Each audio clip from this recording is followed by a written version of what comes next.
Some nights, I work harder to keep clients happy than myself sane.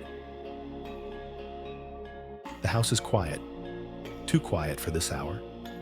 By now, it should be full of laughter from the living room, footsteps on the stairs, or the quiet ritual of dishes clinking as they're rinsed in the sink. But tonight, the only sound is my own voice, echoing back at me as I pace from one corner of the living room to the other. The glow from the phone feels unnatural, harsh against the dim light of the house. My voice sounds animated, agreeable, full of energy, but it feels like a mask I'm strapping on. Of course, I'll make that adjustment.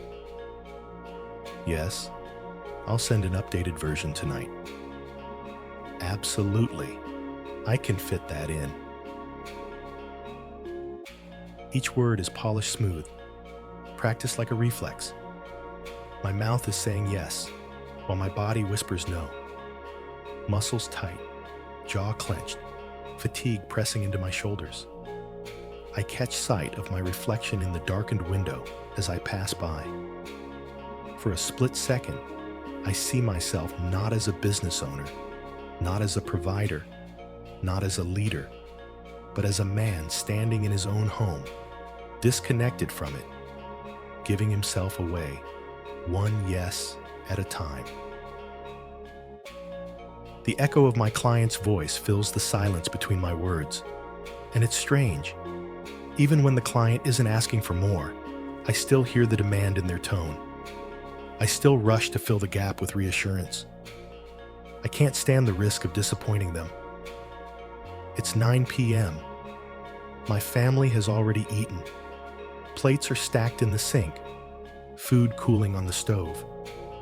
The hallway lights are off, meaning the kids are already in bed.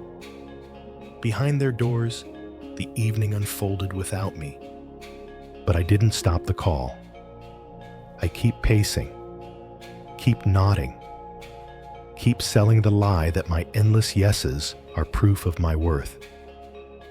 And when the call finally ends, I let the phone drop to my side. The silence that follows doesn't feel like peace. It feels like emptiness. Resentment seeps in, bitter and undeniable.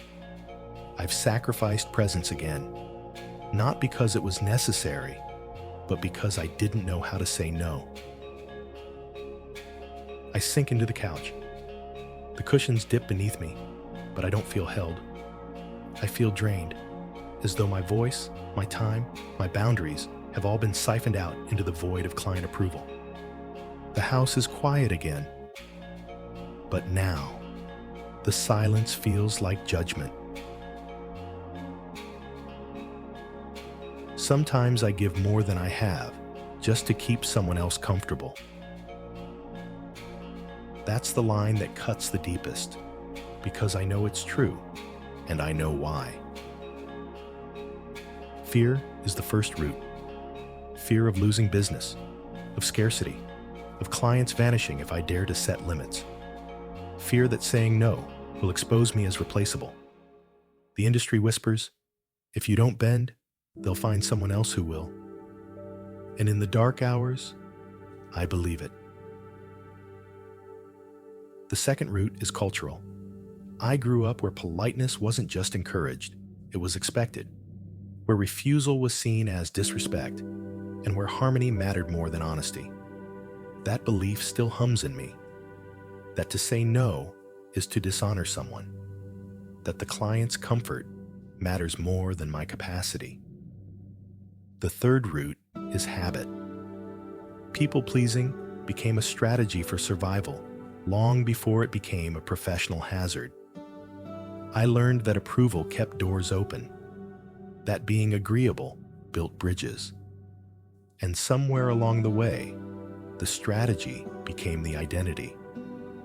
I forgot what it meant to stand firm, because bending was all I knew. But the cost has been steep. The cost is time. Hours stolen from family, from rest, from myself. The cost is energy, drained dry by the endless need to reassure, to accommodate, to over-deliver. The cost is self-respect, chipped away each time I silence my own limits for the sake of someone else's comfort. I ask myself the mirror questions, and the answers sting like salt in an open wound. Do you say yes when every part of you wants to say no? Yes. Too often. The words slip out before I even pause to consider my truth. Do you feel like pleasing others is the only way to survive? Yes. As though my livelihood depends on approval rather than value. As though my worth is measured in compliance rather than contribution. The universal theme is people-pleasing, not generosity, not service. Those come from strength. People-pleasing comes from fear, from the belief that my voice is worth less than someone else's comfort. And yet, another voice whispers a different truth. Boundaries don't push people away. They draw respect. I've seen it in others. Leaders who stand firm and are admired for it. Professionals who say no, and instead of losing clients, gain loyalty. So why does it feel impossible for me? Because the echo of the speakerphone lingers in my bones. That echo doesn't just replay their requests. It amplifies my fear. It becomes the sound of my own absence in my family's life. The sound of my worth being outsourced to someone else's approval. I resent the echo, but I also feed it. Because in some twisted way, it feels safer to disappear into yes than to risk rejection with no. And in that contradiction, I find myself stuck, desperate for respect, but too afraid to set the boundaries that would create it. The collapse didn't happen in a single explosive moment. It was quieter than that. It was midnight, the kind of hour when the house should be dark and steady with rest. But instead, my office was still lit, my laptop screen the only glow left alive in the house. The clock struck past 12 with a dull chime that felt like a punch in the gut. I should have been in bed hours ago. I should have been resting. But instead, I was scrolling through emails, rereading a client's latest demands, knowing exactly what was happening. I was about to give away another piece of myself. The request wasn't small. It wasn't reasonable. They wanted sweeping changes, an impossible turnaround, and deep down, I knew I couldn't do it without breaking something in me. Sleep, peace, maybe even integrity. And yet, when the call came, I heard myself saying the same word I'd said 100 times before. Yes. It left my mouth too easily, like a reflex I couldn't unlearn. The moment the call ended, the thought loop began its spiral. If I push back, I'll lose them. If I lose them, I'll lose everything. I can't afford to say no.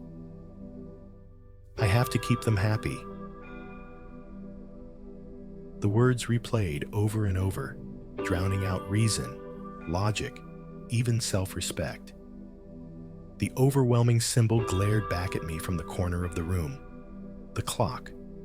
The red digits burned into the silence. 12:15, 12:30. Each minute that passed was a reminder that I had given away my night, my peace, my boundaries, in exchange for a fragile hope that the client would stay. Finally, the weight pressed me down. I dropped into the couch, my body folding in on itself, exhaustion spilling over me like water I couldn't hold back. My collapse gesture wasn't dramatic, just a man slumped, drained, staring at a screen that no longer offered anything but fatigue. And in that moment, the worst thought crept in. I'm invisible.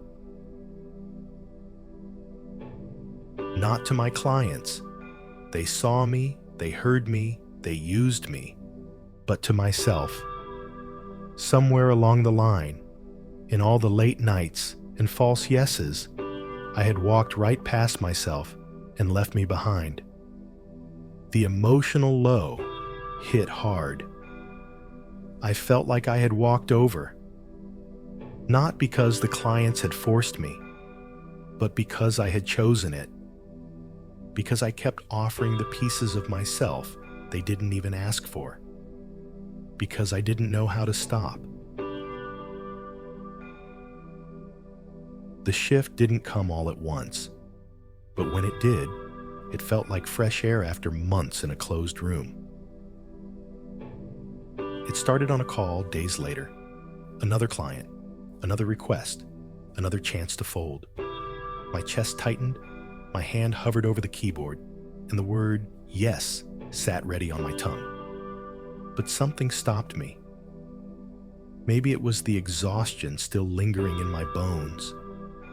Maybe it was the quiet memory of my child's laughter down the hall that I had missed too many nights. Maybe it was just the realization that if I kept giving myself away, there wouldn't be anything left to give. So I took a breath, and I said the word I had been avoiding. No. Not harsh, not cruel, just steady, firm, respectful. For a moment, silence stretched on the line. My stomach dropped, expecting the fallout, the anger, the disappointment, the rejection I had been terrified of. But it didn't come. Instead, the client said, "Okay, that makes sense." And just like that, the fear unraveled. The anchor landed in my chest. Boundaries are respected in action. The reframed insight was as clear as day. Saying no can build trust faster than false yeses.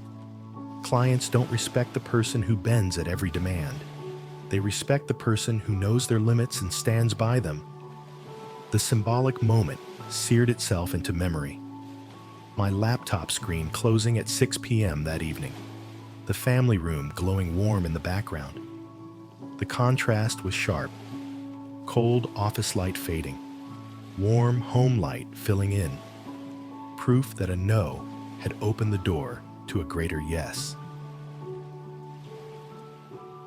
Every no builds a stronger yes. A yes to my health. A yes to my family. A yes to the clients who actually valued me for more than compliance. That night, I didn't collapse into the couch. I sat with my family instead. Phone off, laptop closed, laughter filling the air. And for the first time in a long time, I felt not drained, but respected. By them, by my clients, and finally, by myself. Every no builds a stronger yes. That's the truth I carry into practice. But truth without action fades quickly. I needed something physical, something repeatable, that would remind me that boundaries aren't rejection. They're respect in action. So I designed a ritual, a boundary practice. It begins with one simple step, writing down one client boundary.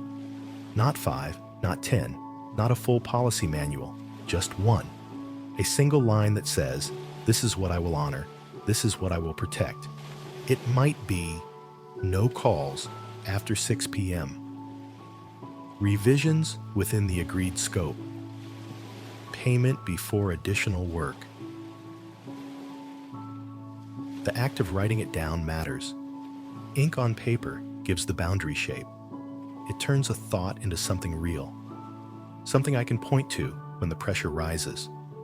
The second step is harder, communicating it, saying it out loud to a client, not with defensiveness, not with apology, but with clarity. My no-build respect. That affirmation becomes both shield and compass.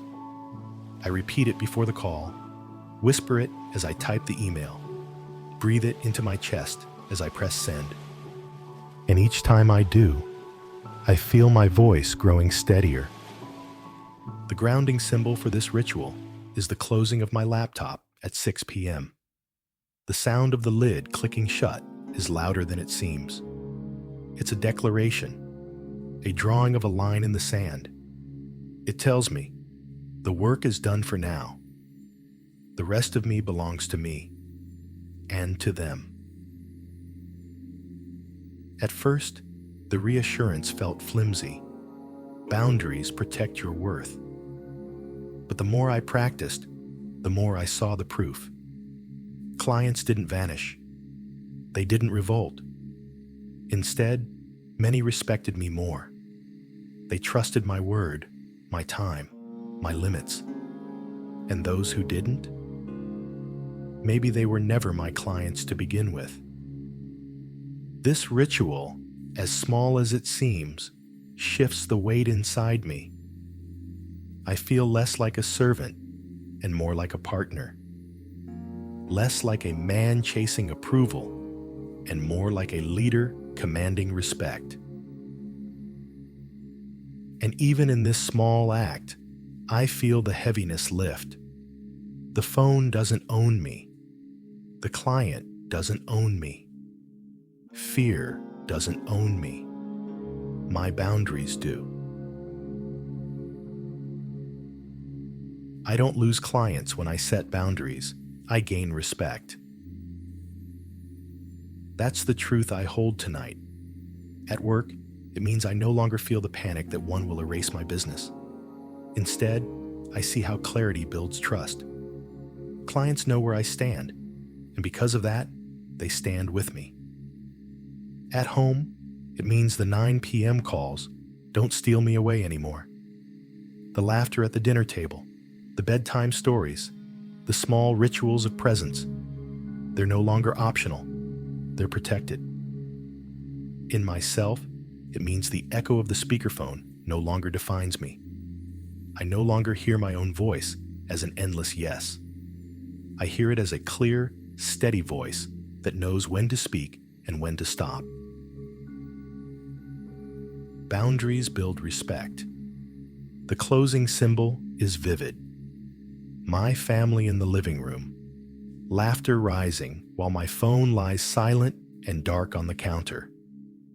That image stays with me as proof that saying no to one demand means saying yes to what matters most. I don't lose clients when I set boundaries. I gain respect.